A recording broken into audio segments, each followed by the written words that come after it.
اصدقائك دي يطلقون حمله حتى دي يشتروا لك بيت. اي صحيح.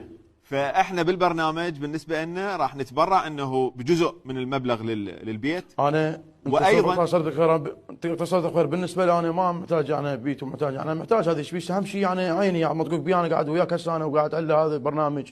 يعني طبعا انا ما اشوف وياه الله شاهد، قاعد دمع وكاظق لنسي، بس هي محتاج منك انا طبعا. هذا الموضوع احنا راح نتحمله واحنا نتكفل به، واحنا نرتب احنا وجماعتنا واصدقائنا تسلم علاج ان شاء الله وتقوم بألف سلامه. وبنفس الوقت همات قصه عبود، بيت العبود سكيبه، هذا الهاشتاج راح هو اطلق اصلا موجود، وراح احنا ننشره بالسوشيال ميديا مالتنا. حسابات عندي انستا وتيك توك، انا قاعد انا ننشر بيهم. الله يفتحها بوجهك ان شاء الله يا ربي. الله يوديك، الله يخليك، ويزيدك، وان شاء الله تعيش حياه جميله والقاطي خبل. تسلم وتحياتي لك وعلى راس، الله يخليك. اختم لنا بمقطع انجليزي فدوى اروح لك مقطع اغنيه رحمه الوالدين.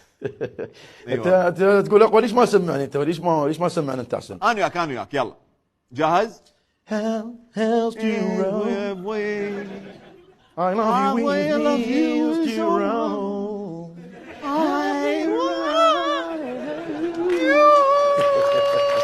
تحياتي لك وعلى راس، الله يخليك.